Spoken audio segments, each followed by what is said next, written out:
Topic है एस्केलमिथीज, है ना। इसके पहले हम लोग किसके विषय में पढ़े थे? प्लेटीहेल्मिनथीज के विषय में पढ़े थे ना। प्लेटीहेल्मिनथीज का वीडियो भी डाल दिए हैं, बाकी जो बच्चे नहीं आए थे वो वीडियो देख लेंगे। प्लेटीहेल्मिनथीज का जो है वो वीडियो डाल दिए हैं, खूब बढ़िया से उसमें समझाए हैं। आज का टॉपिक होगा एस्केलमिथीज। एस्केलमिथीज का जो संघ होता है, इस संघ में भी जो है वो कृमि पाए जाते हैं। कृमि का मतलब होता है कीड़े, समझ में आ रहा है ना। और ये गोल होते हैं, इसीलिए इन्हें गोल कृमि कहा जाता है। लेकिन सबसे पहले बात करेंगे, चर्चा करेंगे कि आखिर एस्केलमिथीज के विषय में सबसे पहले किसने बताया था। तो सबसे पहले इस संघ का नाम एस्केलमिथीज जो है वह ग्रोपन नामक जीव वैज्ञानिक ने दिया था। ग्रोपन नामक जो जैव वैज्ञानिक थे, उन्होंने एस्केलमिथीज जो है वो नाम दिया था इस संघ का। और इस संघ के जो सदस्य होते हैं वो द्विपार्श्व होते हैं, त्रिस्तरीय होते हैं और आभासी देह गुहा वाले होते हैं, तथा साथ ही साथ ये सूत्र या धागे नुमा आकृति के होते हैं। एस्केलमिथीज के जो सदस्य हैं वो सूत मतलब हो गया धागा, होता है ना। सूत मतलब क्या हो गया? धागा। जैसे कपड़ा उपड़ा सीने वाला धागा होता है और बेड सीने वाला जो मोटा वाला धागा होता है, वैसे ये होते हैं।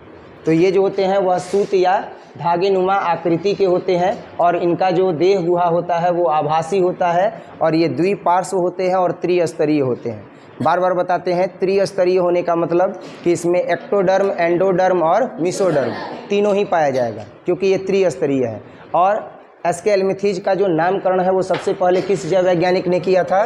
तो ग्रोपेन नामक जैव वैज्ञानिक ने किया था। ग्रोपेन नामक जैव वैज्ञानिक ने जब देखा कि एक ऐसा जीव है कि जो त्रिस्तरीय है, द्विपार्श्व है और इसकी जो आकृति है वह धागे नुमा है, सूत नुमा है, तो उसने उसका नाम क्या दे दिया?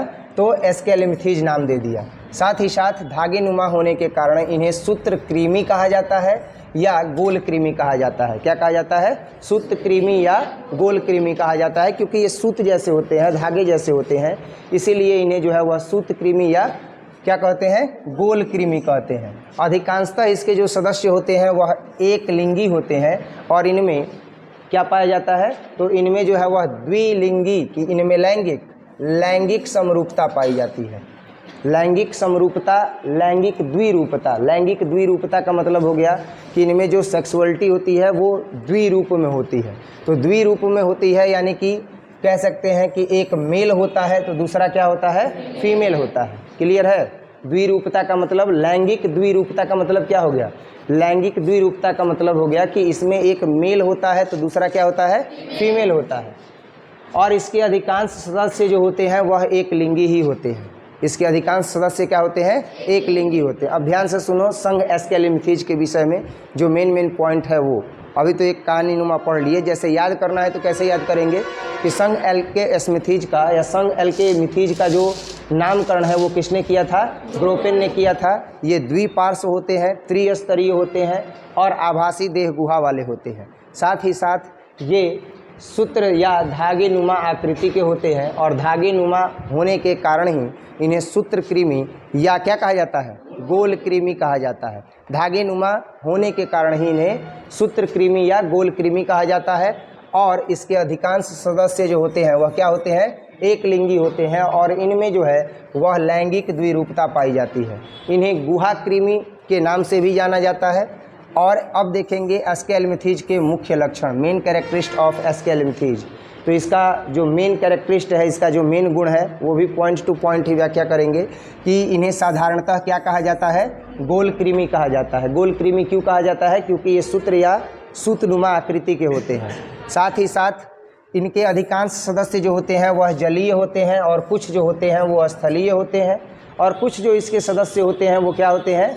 तो स्वतंत्र जीवी होते हैं। क्या होते हैं? स्वतंत्र जीवी होते हैं। इनका शरीर जो होता है वो अखंड होता है, द्विपार्श्व सम्मित होता है और त्रिस्तरीय होता है। साथ ही साथ इन प्राणियों में सिर जो होता है वो अनुपस्थित होता है। सोचो, ये एक ऐसा प्राणी है जिसका सिरे नहीं है। समझ में आ रहा है ना? सिर जो होता है वो क्या होता है? अनुपस्थित होता है। किसमें? तो संघ एस्केलमिथीज में। संघ एस्केलमिथीज में जो पाए जाने वाले जीव हैं उनमें त्रिस्तरीय संरचना पाई जाती है। ये द्विपार्श्वीय होते हैं, इन्हें गोल कृमि कहा जाता है। पर इनमें जो सिर होता है वो क्या होता है? अनुपस्थित होता है। क्लियर है? इनका जो शरीर होता है वो अखंडित होता है। अखंडित होने का मतलब कि इनका शरीर जो है वह खंडों में बटा हुआ नहीं होता है। इनका शरीर खंडों में बटा हुआ नहीं होता है, अर्थात इनका शरीर अखंडित होता है। किसका? तो संघ एस्केलमिथीज का। संघ एस्केलमिथीज में पाए जाने वाले जो भी जीव होंगे उनका शरीर अखंडित होगा। मुख्य चीज़ याद रखना कि संघ एस्केलमिथीज में जो जीव पाया जाएगा उसका सिर जो होता है वो अनुपस्थित होता है। ये द्विपार्श्वीय होता है और त्रिस्तरीय होता है। त्रिस्तरीय का मतलब इसमें एक्टोडर्म, एंडोडर्म और मेसोडर्म पाया जाता है। बाकी इसके परिचय से जो हमने देखा वो भी है कि ये जो होता है वो क्या होता है, एक लिंगी होता है। लेकिन इसमें क्या पाया जाता है, तो इसमें जो है वह लैंगिक द्विरूपता पाई जाती है। मतलब एगो मेल होगा तो दूसरा क्या होगा, फीमेल होगा। पक्का है कि एक मेल होगा तो दूसरा क्या होगा, फीमेल होगा। और इसका शरीर अखंडित होता है। ये लंबे पतले धागे के जैसा होता है और बेलनाकार होता है। दोनों इसके जो सिर होते हैं वो क्या होते हैं, सिर का मतलब सिरे, जैसे ये है, मान लो कि संघ एस्केलमिथीज का कोई सदस्य, तो इसका जो ये सिरा होगा और ये जो इसका ये सिरा होगा, ये दोनों ही सिरे क्या होंगे, नुकीले होंगे। नुकीले समझ रहे हो ना, सुई के जैसा नुकीला, समझ में आ रहा है ना। तो ये नुकीले होते हैं और इसमें सिर क्या होता है, अनुपस्थित होता है। समझ में आ रहा है? नहीं, हाँ, आगे देखा जाए। इनका जो शरीर होता है वो कड़े उपचर्म का होता है। यानी इनके शरीर के ऊपर जो है वो क्या होता है, कड़ा उपचर्म होता है। चर्म मतलब जैसे हम लोगों के इस शरीर के ऊपर जो ये चर्म है वो पतली चर्म है कि नहीं है। लेकिन इनका जो होता है वो चर्म कड़ा होता है। कड़ा का मतलब हार्ड है, समझ में आ रहा है ना। तो ये जो है वो क्या होता है, तो कड़ा उपचर्म होता है और यह स्क्लेरोप्रोटीन की बनी होती है। अधिचर्म जो होता है वह बहुकेंद्रित या कोशिकीय होती है। यानी संघ एस्केलमिथीज के जो जीव होते हैं उन जीवों का जो चर्म होता है वो कड़ा चर्म होता है और वो किसकी बनी होती है, तो वो स्क्लेरोप्रोटीन की बनी होती है। और इसका अधिचर्म जो होता है वो बहुकेंद्रित होता है और कोशिकीय होता है। एपिडर्मिस के नीचे अनुदैर्ध्य मांसपेशियां इसकी होती हैं और इनमें जो कृत्रिम देह गुहा है वह भी पाई जाती है। साथ ही साथ यह मीसोडर्म से जो है वो आस्तरित होते हैं या आस्तरित होते हैं। आस्तरित होने का मतलब कि मीसोडर्म से ये ढके हुए रहते हैं। आस्तरित होने का मतलब क्या हो गया, मीसोडर्म से ये ढके हुए रहते हैं, इसीलिए यहाँ पर उपयोग किया गया है आस्तरित। आहार नाल जो होती है इसकी पूर्ण होती है और इसमें मुख तथा गूदा दोनों पाए जाते हैं। इसमें मुख तथा गूदा दोनों पाए जाते हैं, मतलब भोजन करने के लिए भी मुख्य मार्ग है और पचे हुए भोजन को बाहर निकालने के लिए भी मार्ग है। आहार नाल में मुख गुहा, पेशीय ग्रसनी, आंतमलाशय, हुक और सकिका तथा दंत पाया जाता है। इसका जो आहार नाल होता है उसमें क्या क्या पाया जाएगा, तो वो एक पूर्ण है ना आहार नाल की संरचना। तो जब आहार नाल की संरचना पूर्ण है तो उसमें वो सारे पार्ट्स पाए जाएंगे जो आहार नाल में होते हैं। इससे पहले हमने पढ़ा था एक ऐसा संघ था जिसमें आहार नाल था ही नहीं, है ना। अब यहाँ पर हम देख रहे हैं कि इसमें आहार नाल में मुख गुहा भी पाया जाएगा, पेशीय ग्रसनी भी पाई जाएगी, आंत्रमलाशय भी पाया जाएगा, हुक और सकिका तथा दंत पाया जाता है। इसका जो मुख होता है वह शरीर के अगले सिरे पर तथा ओष्ठों से घिरा हुआ रहता है। इसका जो मुख होगा वह शरीर के अगले सिरे पर होगा, जो नुकीला सिरा है वहीं पर इसका होगा, अगले सिरे पर होगा, पिछले सिरे पर नहीं होगा। और अगले सिरे पर जो मुख पाया जाएगा वह किससे घिरा हुआ रहेगा, ओष्ठ से, लिप से जो है वह क्या रहेगा, घिरा हुआ रहेगा। इनमें रक्त परिसंचरण तंत्र और श्वसन तंत्र नहीं पाया जाएगा। इनमें रक्त परिसंचरण तंत्र और श्वसन तंत्र होता ही नहीं है। नेक्स्ट संघ एस्केलमिथीज में आगे देखेंगे तो पता चलता है कि इसमें उत्सर्जन तंत्र और उत्सर्जी नालों या प्रोटोनेफ्रीडिया का बना होता है।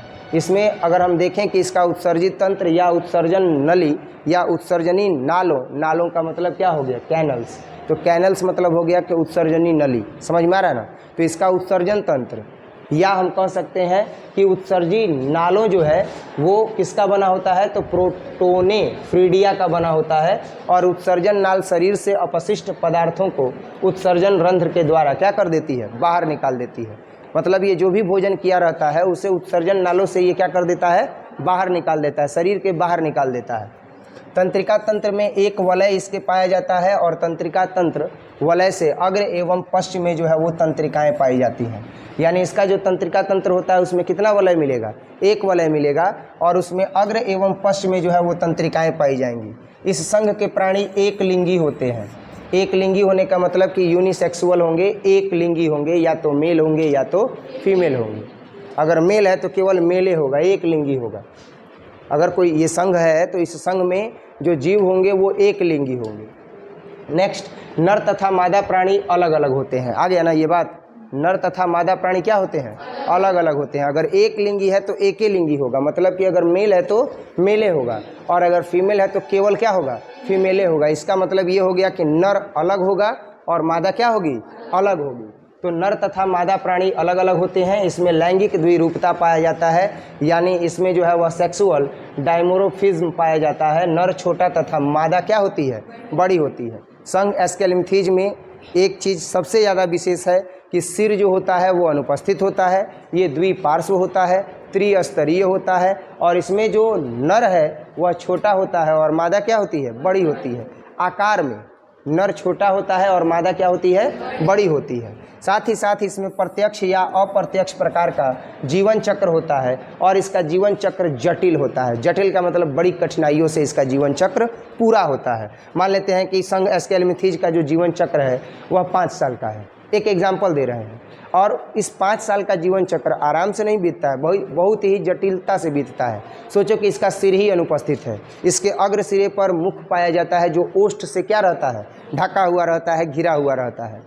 वो भी ओष्ठ से घिरा हुआ है, तो भोजन ग्रहण करने में परेशानी होगा कि नहीं होगा। उसमें भी इसका जो आहार नाल होता है वो पूर्ण होता है, लेकिन इसका जो उत्सर्जी नाल होता है उसमें भी कई पार्ट्स होते हैं, और ये उत्सर्जी नाल जो होता है वो प्रोटोनेफ्रिडिया का बना होता है। और उत्सर्जन नाल शरीर से अपशिष्ट पदार्थों को उत्सर्जन नाल से नहीं निकालता है, बल्कि उत्सर्जन रंध्रों से निकालता है। जबकि उत्सर्जन नाल से अगर निकालता तो जल्दी से अपशिष्ट पदार्थ क्या हो जाते, निकल जाते, लेकिन उत्सर्जन नाल से न निकाल करके उत्सर्जन छिद्र से निकालता है, जिसमें अनेकों छोटे छोटे छिद्र होते हैं। अब उस अनेकों छोटे छोटे छिद्र से पचे हुए भोजन को जब यह निकालेगा तो इसका जो जीवन होगा वो जटिल होगा कि नहीं होगा। और वही अगर उत्सर्जन नालों से निकालता तो एक ही बार जो अपशिष्ट भोजन है वो क्या हो जाता, बाहर निकल जाता। तो इसका जो जीवन है वो काफ़ी जटिलताओं से भरा हुआ रहता है, इसका जीवन चक्र काफ़ी जटिल होता है। वही यहाँ पर मेंशन किया गया है कि प्रत्यक्ष या अप्रत्यक्ष प्रकार का इसका जीवन चक्र होता है, और इसका जीवन चक्र क्या होता है, जटिल होता है। मध्यस्थ पोषक एक या एक से अधिक रहते हैं या बिल्कुल ही नहीं पाए जाते हैं। अगर इसके पोषक तत्व की बात करें जो इसके बीच मध्यस्थता करते हैं पोषण का, तो वो मध्यस्थ जो पोषक है वह एक या एक से अधिक रहते हैं या बिल्कुल ही नहीं रहते हैं। मतलब रहेगा तो एक रहेगा, या एक से अधिक रहेगा, या बिल्कुल ही नहीं रहेगा। अब इसके बाद हम देख रहे हैं संघ एस्केलेमिथीज में कि संवेदी अंग या फैस्मिड के आधार पर इस संघ को 2 वर्गों में बांटा गया है। कितने वर्गों में बांटा गया है, 2 वर्गों में।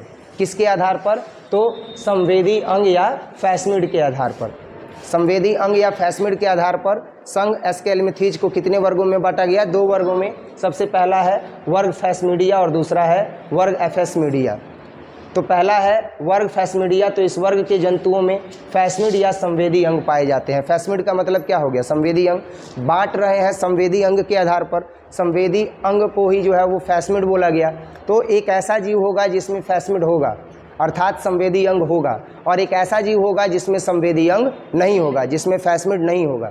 इसी के साथ जो है वो संघ एस्केलेमिथीज कंप्लीट हो जाएगा। संघ एस्केलेमिथीज में 2 वर्ग आ गए, एक आ गया फैस्मिडिया और एक आ गया एफेस्मिडिया। तो वर्ग फैस्मिडिया में क्या होता है कि संवेदी अंग पाए जाते हैं। इसका उदाहरण है एस्के सीरीज, गोल कृमि, बुचेरिया और फाइलेरिया कृमि, और एनाइसोलोस्टोमा, अंकुश कृमि। ये सब जो है वो किस में पाए जाते हैं, तो वर्ग फैस्मिडिया में पाए जाते हैं। इसके बाद जो दूसरा वर्ग है वो है वर्ग एफेस्मिडिया।